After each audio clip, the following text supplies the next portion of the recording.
Bonjour les amis, vivre autrement. Je vous propose les excellentes propriétés de l'ortie. L'ortie d'ailleurs, qu'il vaut mieux cueillir au printemps, mais bon, il n'est jamais trop tard pour bien faire. Dans les besoins essentiels, la nourriture est en première ligne. Néanmoins, j'aborderai d'autres sujets dans l'avenir. Quel que soit l'endroit où vous vivez, si vous avez des idées, elles sont les bienvenues. J'ai choisi l'ortie, cette plante qui est à la disposition de chacun d'entre nous. Cette plante, nous la trouvons en Europe, néanmoins pour d'autres pays, il y a sûrement des plantes qui offrent un potentiel équivalent. Je compte sur vos recherches, mes amis. Je ne sais pas vraiment comment m'y prendre pour ne pas laisser une seule personne à l'écart. En tout cas, soyez certains que je ferai de mon mieux. Je vous propose aujourd'hui l'ortie piquante. Si vous avez des connaissances sur le sujet, n'hésitez pas à les partager dans les commentaires sur Facebook, Daniel Béal Facebook. Merci de noter des indications dont vous êtes certain de leur qualité. Ma grand-mère disait, je vais souvent vous parler de ma grand-mère disait, si nous devions avoir qu'une seule plante dans le jardin, il faudrait choisir l'ortie. Bien évidemment, nous la trouvons également dans les champs et plus spécifiquement le long des clôtures. Alors, lors de vos promenades, je vous invite à la cueillir. Avant d'aller plus loin, ma grand-mère disait qu'il y avait 3 règles à ne jamais transgresser pour la cueillette de toute plante. Premièrement, pour toute nouvelle plante qui entre dans notre consommation, il est important de savoir si l'on est allergique ou pas. Il vaut mieux donc commencer par de petites quantités. Si l'on a déjà des problèmes allergiques connus, il faut être d'autant plus prudent. Mais il en est de même pour les légumes que l'on trouve dans le supermarché. Si l'on consomme un nouveau légume que l'on n'a jamais consommé auparavant, c'est exactement la même chose. De légumes, fruits, c'est le même principe. Il faut faire attention aux problèmes allergiques. Deuxièmement, être certain que la plante que vous cueillez est bien la bonne. Au début, il vaut mieux demander à quelqu'un qui a la connaissance ou demander dans une herboristerie. Si l'on est, ça c'est le troisièmement, si l'on est certain de cueillir la bonne plante, il est toutefois nécessaire de ne pas la cueillir n'importe où. Exclure le bord des routes, parce que les voitures créent une pollution qui se dépose sur les plantes.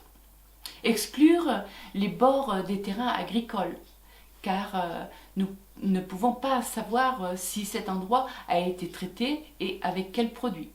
Choisir de préférence les petites buttes.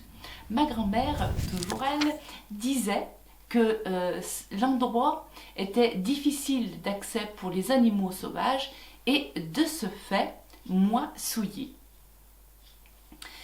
Dans ce troisième point, je rajouterai ne jamais cueillir la totalité des plantes. Et oui, si l'on veut en avoir pour l'année suivante, il est nécessaire de laisser 30 à 40% de toute plante pour la reproduction. Le lavage des plantes utilisées crues doit être fait avec soin. Nous pouvons ajouter dans l'eau de rinçage du vinaigre blanc, du vinaigre d'alcool blanc, tout simplement, pour être certain d'avoir éliminé toutes les impuretés. La cueillette des orties se fait avec des gants. Ensuite, lorsque vous les avez mises dans l'eau pour les laver, elles ne piquent plus. Une fois qu'elles sont dans l'eau, elles ne piquent plus. Vous pouvez les prendre à pleine main, elles ne piquent plus. Il est alors facile de les effeuiller sans difficulté et de les laver voilà, soigneusement. L'ortie, cette plante possède des vertus et des qualités nutritionnelles bien utiles pour notre organisme, comme le magnésium, le calcium, vitamine C, A, B2, B5, B9, etc. Ma grand-mère disait, je vous ai dit que je vous parlerai souvent de ma grand-mère, que le jus d'ortie était un antiride et excellent pour avoir de beaux cheveux. À l'époque, elle mettait des orties en infusion dans de l'eau bouillante mais sortie du feu, qu'elle laissait infuser les plantes pendant 20 minutes avec un couvercle. Et ensuite, elle enlevait les plantes. Au bout des 20 minutes, elle enlevait les plantes, récupérait le jus. Elle en gardait une partie pour se frictionner le cuir chevelu et une partie pour se laver le visage et pour enlever les rides. Et on peut l'utiliser, mais vraiment une fois, 2 fois, 3 fois dans la journée et plus si besoin. Le reste de ce liquide, elle l'utilisait pour mettre dans les plantes de la maison. C'est également un engrais. On peut consommer l'ortie fraîche. C'est délicieux. Dans un potage, par exemple, ou préparé comme des épinards au gratin, au four, ou l'additionner avec d'autres légumes, par exemple des courgettes, avec de l'ortie au gratin, voilà, ou avec des pommes de terre à la poêle avec des petits oignons. On peut également les faire sécher à l'abri du soleil. Toujours, on fait sécher à l'abri du soleil pour qu'elles gardent au mieux leurs propriétés nutritionnelles. Nous choisirons un endroit bien aéré en les remuant 2 à 3 fois pour faciliter le séchage. Et ensuite, lorsque les feuilles sont parfaitement sèches, nous les conserverons dans des sachets en papier et ensuite nous les stockerons dans un endroit bien sec, bien au sec. Et voilà, vous aurez des provisions d'ortie pour tout l'hiver. Prenez bien soin de vous.